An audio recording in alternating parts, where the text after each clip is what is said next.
الحمد للہ رب العالمین والصلاة والسلام علی خاتم النبیین اما بعد فاعوذ باللہ من الشیطان الرجیم بسم اللہ الرحمن الرحیم۔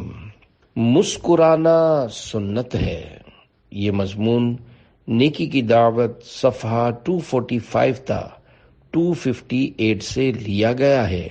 دعائے عطار یا رب المصطفیٰ، جو کوئی 17 صفحات کا رسالہ مسکرانا سنت ہے پڑھ یا سن لے، اسے اپنے پیارے پیارے مسکرانے والے سب سے آخری نبی صلی اللہ علیہ وآلہ وسلم کی قیامت کے دن شفاعت سے مشرف کر کے جنت الفردوس میں بے حساب داخلہ نصیب فرما۔ آمین بجاہ خاتم النبیین صلی اللہ علیہ وآلہ وسلم۔ درود شریف کی فضیلت۔ فرمانے آخری نبی صلی اللہ علیہ وآلہ وسلم، قیامت کے روز لوگوں میں میرے نزدیک تر وہ ہوگا جس نے مجھ پر زیادہ درود شریف پڑھے ہوں گے۔ نیکی کی دعوت دینا صدقہ ہے۔ حضرت سیدنا ابو ذر غفاری رضی اللہ عنہ سے روایت ہے کہ نبی پاک صلی اللہ علیہ وآلہ وسلم کا فرمانے رحمت نشان ہے، اپنے دینی بھائی سے مسکرا کر ملنا تمہارے لیے صدقہ ہے، اور نیکی کی دعوت دینا اور برائی سے منع کرنا صدقہ ہے۔ بات کرتے ہوئے مسکرانا سنت ہے۔ پیارے پیارے اسلامی بھائیوں، بیان کردہ حدیث مبارکہ میں مسکرا کر ملنے، نیکی کی دعوت دینے اور برائی سے منع کرنے کو صدقہ کہا گیا۔ سبحان اللہ، مسکرا کر ملنے کی تو کیا بات ہے۔ مسکرا کر ملنا، مسکرا کر کسی کو سمجھانا عموماً نیکی کی دعوت کے مدنی کام کو نہایت سہل و آسان بنا دیتا اور حیرت انگیز نتائج کا سبب بنتا ہے۔ جی ہاں، آپ کی معمولی سی مسکراہٹ کسی کا دل جیت کر اس کی گناہوں بھری زندگی میں مدنی انقلاب برپا کر سکتی ہے، اور ملتے وقت بے رخی اور لاپرواہی سے ادھر ادھر دیکھتے ہوئے ہاتھ ملانا کسی کا دل توڑ کر اس کو معاذ اللہ گمراہی کے گہرے گڑھے میں گرا سکتا ہے۔ لہذا جب بھی کسی سے ملیں، گفتگو کریں، اس وقت حتی الامکان مسکراتے رہیے۔ اگر خشک مزاجی یا بے توجہی سے ملنے کی خصلت ہے تو ملنساری اور مسکرا کر ملنے کی عادت بنانے کے لیے خوب کوشش کیجیے، بلکہ مسکرانے کی عادت پکی کرنے کے لیے ضرورتاً کسی کی ذمہ داری بھی لگائیے کہ وہ دوسروں سے بات کرتے ہوئے آپ کا منہ پھولا ہوا یا سپاٹ محسوس کرے تو گاہے بگاہے یاد دہانی کرواتے ہوئے کہتا رہے، یا آپ کو اس طرح کی تحریر دکھا دیا کرے۔ بات کرتے ہوئے مسکرانا سنت ہے۔ جی ہاں، واقعی یہ سنت ہے۔ چنانچہ دعوت اسلامی کے مکتبۃ المدینہ کی کتاب حسن اخلاق 73 صفحہ 15 پر ہے۔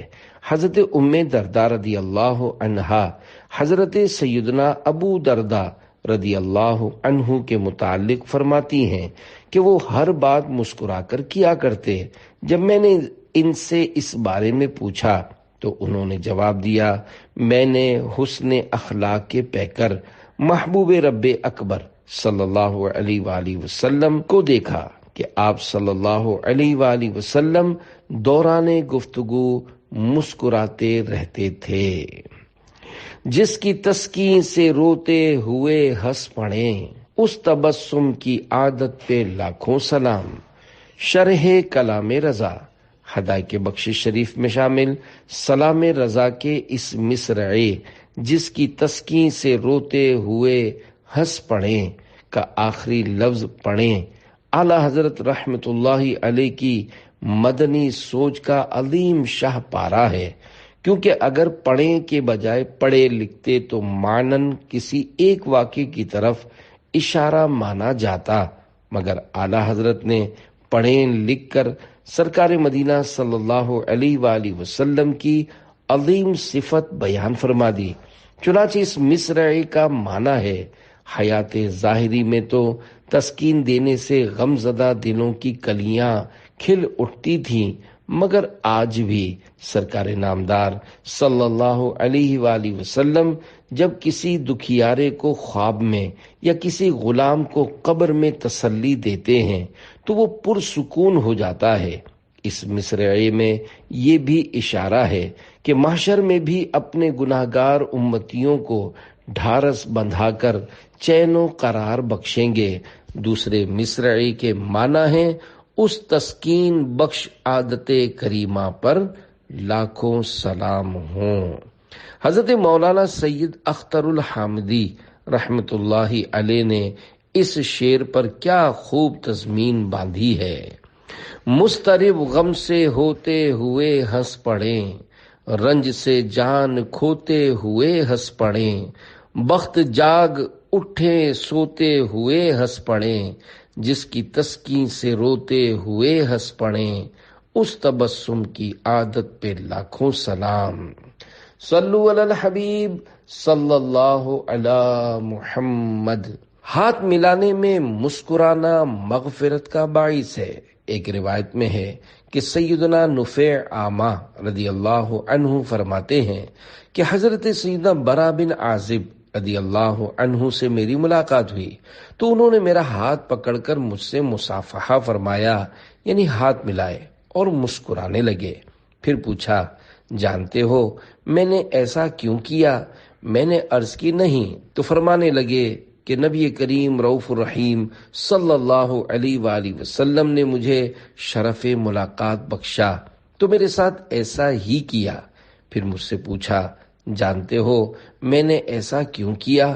تو میں نے عرض کی نہیں، تو آپ صلی اللہ علیہ وآلہ وسلم نے فرمایا کہ جب دو مسلمان ملاقات کرتے وقت مصافحہ کرتے یعنی ہاتھ ملاتے ہیں اور دونوں ایک دوسرے کے سامنے اللہ پاک کے لیے مسکراتے ہیں تو ان کے جدا ہونے سے پہلے ہی ان کی مغفرت کر دی جاتی ہے۔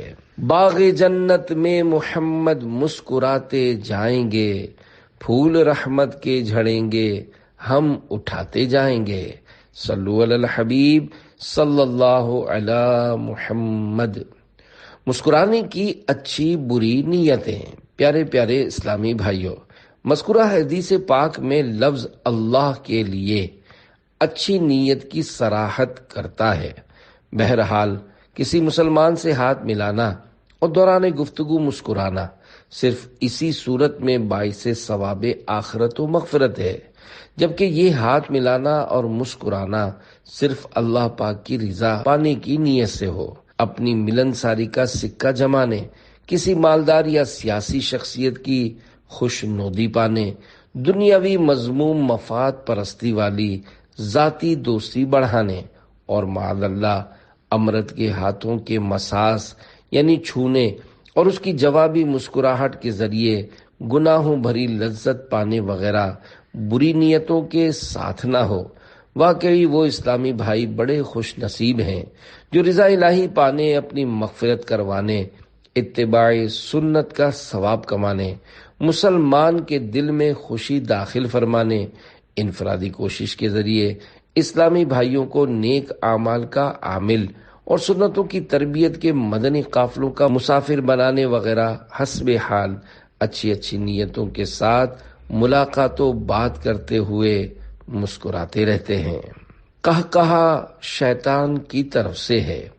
کھل کھلا کر ہنسنا مناسب نہیں کیونکہ یہ سنت نہیں بلکہ یہ تو شیطان کی جانب سے ہے، جیسا کہ حضرت سیدنا ابو ہریرہ رضی اللہ عنہ سے مروی ہے کہ اللہ پاک کے محبوب صلی اللہ علیہ وآلہ وسلم ارشاد فرماتے ہیں، القہقہۃ من الشیطان والتبسم من اللہ، یعنی قہقہا شیطان کی طرف سے ہے اور مسکرانا اللہ کی طرف سے ہے۔ حضرت علامہ عبد الرؤف مناوی رحمت اللہ علیہ فرماتے ہیں، قہقہے سے مراد آواز کے ساتھ ہنسنا ہے۔ شیطان اسے پسند کرتا ہے اور اس پر سوار ہو جاتا ہے، جبکہ تبسم سے مراد بغیر آواز کے تھوڑی مقدار میں ہنسنا ہے۔ مشہور مفسر قرآن حکیم الامت حضرت مفتی احمد یار خان رحمت اللہ علیہ فرماتے ہیں، مسکرانا اچھی چیز ہے اور قہقہا بری چیز۔ تبسم حضور صلی اللہ علیہ وآلہ وسلم کی عادت کریمہ تھی، لہذا جب کسی سے ملو مسکرا کر ملو۔ قہقہا گناہ نہیں۔ پیارے پیارے اسلامی بھائیوں، یاد رہے قہقہا لگانا اگرچہ شیطان کی طرف سے ہے، برا بھی ہے اور سنت بھی نہیں، تاہم گناہ نہیں ہے۔ بالفرض کسی عالم صاحب یا بزرگ کو قہقہا لگاتا پائیں تو ان کی طرف سے اپنے دل میں ہرگز کسی قسم کا میل نہ لائیں۔ خاموشی زیادہ، ہنسی کم۔ رسول اللہ صلی اللہ علیہ وآلہ وسلم زیادہ خاموشی اختیار کرنے والے اور کم ہنسنے والے تھے۔ حافظ ابن حجر رحمت اللہ علیہ فرماتے ہیں، احادیث مبارکہ کو جمع کرنے سے جو بات ظاہر ہوئی وہ یہ ہے کہ آپ صلی اللہ علیہ وآلہ وسلم عام طور پر تبسم سے زیادہ نہیں ہنستے، اور کبھی زیادہ ہو جاتا تو وہ ہنسی ہوتی، اور ظاہر یہی ہے کہ قہقہا نہ ہوتا۔ کیا صحابہ ہنستے تھے؟ حضرت سیدنا ابن عمر رضی اللہ عنہما سے پوچھا گیا کہ کیا رسول اللہ صلی اللہ علیہ وآلہ وسلم کے صحابہ ہنستے تھے؟ فرمایا ہاں، اور ان کے دلوں میں ایمان پہاڑ سے مضبوط تھا۔ مشہور مفسر قرآن حکیم الامت حضرت مفتی احمد یار خان رحمت اللہ علیہ اس حدیث پاک کے تحت فرماتے ہیں، شاید سائل یعنی پوچھنے والے نے وہ حدیث سنی ہوگی، زیادہ ہنسنا دل مردہ کرتا ہے، تو اس نے سوچا ہوگا کہ حضرات صحابہ علیہم رضوان کبھی نہ ہنستے ہوں گے، کیونکہ وہ حضرات تو زندہ دل تھے، پھر انہیں ہنسی سے کیا تعلق؟ سیدنا ابن عمر رضی اللہ عنہما کے ہاں میں جواب دینے کا مقصد یہ ہے کہ ہنسنا حرام نہیں، حلال ہے۔ وہ حضرات یعنی صحابہ کرام علیہم رضوان وہ ہنسی نہ ہنستے تھے جو دل مردہ کر دے، یعنی ہر وقت ہنستے رہنا، بلکہ وہ ہنسی ہنستے تھے جو دل کو شگفتہ یعنی تر و تازہ رکھے اور سامنے والے کو بھی شگفتہ یعنی تر و تازہ بنا دے۔ کسی کو ہنستا دیکھ کر پڑھنے کی دعا۔ پیارے پیارے اسلامی بھائیوں، جب کسی کو ہنستا دیکھیں تو بخاری شریف میں وارد یہ دعا پڑھ لینی چاہیے، اضحک اللہ سنک، یعنی اللہ پاک تجھے ہنستا رکھے۔ مبلغ اعلان کے ذریعے مسجد میں ہنسنے کی ممانعت کرے۔ مسجد میں موقع کی مناسبت سے مسکرانے کی تو اجازت ہے، مگر ہنسنے یا قہقہا لگانے کی اجازت نہیں۔ لہذا مسجد میں دوران بیان کوئی ایسی بات آنے لگے جس میں حاضرین کے ہنسنے کا امکان ہو تو مبلغ کو چاہیے کہ وہ اس طرح اعلان کرے۔ توجہ فرمائیے، ابھی ہم مسجد میں ہیں اور مسجد میں ضرورتاً صرف مسکراہٹ کی اجازت ہے، یعنی فقط ایسی ہنسی جس کی خود کو بھی آواز نہ آئے۔ آواز سے ہرگز نہ ہنسیے، فرمان مصطفیٰ صلی اللہ علیہ وآلہ وسلم ہے، مسجد میں ہنسنا قبر میں اندھیرا لاتا ہے۔ نماز میں ہنسنے کے احکام۔ دعوت اسلامی کے مکتبۃ المدینہ کی کتاب نماز کے احکام 496 صفحہ 30 تا 31 پر ہے۔ نمبر 1، رکوع و سجود والی نماز میں بالغ نے قہقہا لگا دیا، یعنی اتنی آواز سے ہنسا کہ آس پاس والوں نے سنا تو وضو بھی گیا اور نماز بھی گئی۔ اگر اتنی آواز سے ہنسا کہ صرف خود سنا تو نماز گئی، وضو باقی ہے۔ مسکرانے سے نہ نماز جائے گی نہ وضو۔ مسکرانے میں آواز بالکل نہیں ہوتی، صرف دانت ظاہر ہوتے ہیں۔ نمبر 2، بالغ نے نماز جنازہ میں قہقہا لگایا تو نماز ٹوٹ گئی، وضو باقی ہے۔ نمبر 3، نماز کے علاوہ قہقہا لگانے سے وضو نہیں جاتا، مگر دوبارہ کر لینا مستحب ہے۔ ہمارے پیارے پیارے آقا صلی اللہ علیہ وآلہ وسلم نے کبھی بھی قہقہا نہیں لگایا، لہذا ہمیں بھی کوشش کرنی چاہیے کہ یہ قہقہا نہ لگانے کی سنت بھی زندہ ہو اور ہم زور زور سے نہ ہنسیں۔ مسلمان بھائی کے لیے مسکرانا صدقہ ہے۔ حضرت سیدنا ابو ذر رضی اللہ عنہ سے روایت ہے، حضور صلی اللہ علیہ وآلہ وسلم کا فرمان روح پرور ہے، تمہارا اپنے بھائی کے لیے مسکرانا بھی صدقہ ہے، نیکی کا حکم دینا بھی صدقہ ہے، برائی سے منع کرنا بھی صدقہ ہے، بھٹکے ہوئے کی رہنمائی کرنا بھی صدقہ ہے، کمزور نگاہ والے کی مدد کرنا بھی صدقہ ہے، راستے سے پتھر، کانٹا اور ہڈی کا ہٹا دینا بھی صدقہ ہے، اپنے ڈول سے اپنے بھائی کے ڈول میں پانی ڈال دینا بھی صدقہ ہے۔ نیز ایک روایت میں فرمان مصطفیٰ صلی اللہ علیہ وآلہ وسلم ہے، ہر قرض صدقہ ہے۔ مالی صدقے کی تعریف۔ عموماً جب لفظ صدقہ بولا جاتا ہے تو ذہن خیرات کی طرف جاتا ہے۔ بے شک خیرات کو بھی صدقہ بولتے ہیں۔ آئیے لگے ہاتھوں مالی صدقے کی تعریف معلوم کرتے ہیں۔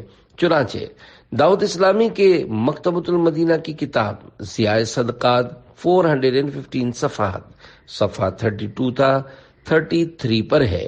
لغت میں صدقہ سے مراد عطیۃ یراد بها المثوبۃ للمکرمۃ، یعنی صدقہ وہ عطیہ یعنی گفٹ ہے جس کے ذریعے اپنی عزت بڑھانے کے بجائے ثواب کا ارادہ کیا جائے۔ مطلب یہ ہے کہ وہ عطیہ یعنی انعام صدقہ کہلاتا ہے جس کے دینے کا مقصد اپنی عزت بڑھانا اور واہ واہ چاہنا نہ ہو، صرف ثواب کی نیت سے دیا گیا ہو۔ علامہ سید شریف جرجانی حنفی رحمت اللہ علیہ نے صدقے کی تعریف ان الفاظ میں بیان کی، ہی العطیۃ تبتغی بها المثوبۃ من اللہ تعالی، یعنی صدقہ وہ عطیہ یعنی گفٹ ہے جو اللہ پاک کی بارگاہ سے ثواب کی امید پر دیا جائے۔ صدقے سے انعام کے قربان اس اکرام کے، ہو رہی ہے دونوں عالم میں تمہاری واہ واہ۔ شرح کلام رضا۔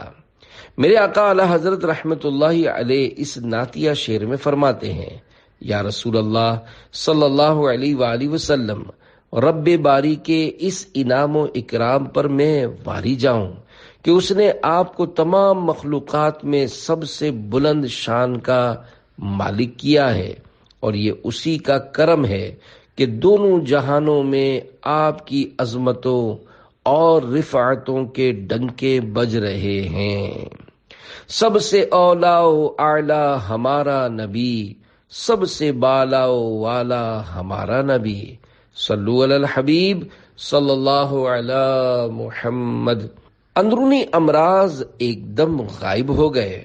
پیارے پیارے اسلامی بھائیوں، نمازوں اور سنتوں پر عمل کی عادت ڈالنے کے لیے دعوت اسلامی کے دینی ماحول سے ہر دم وابستہ رہیے۔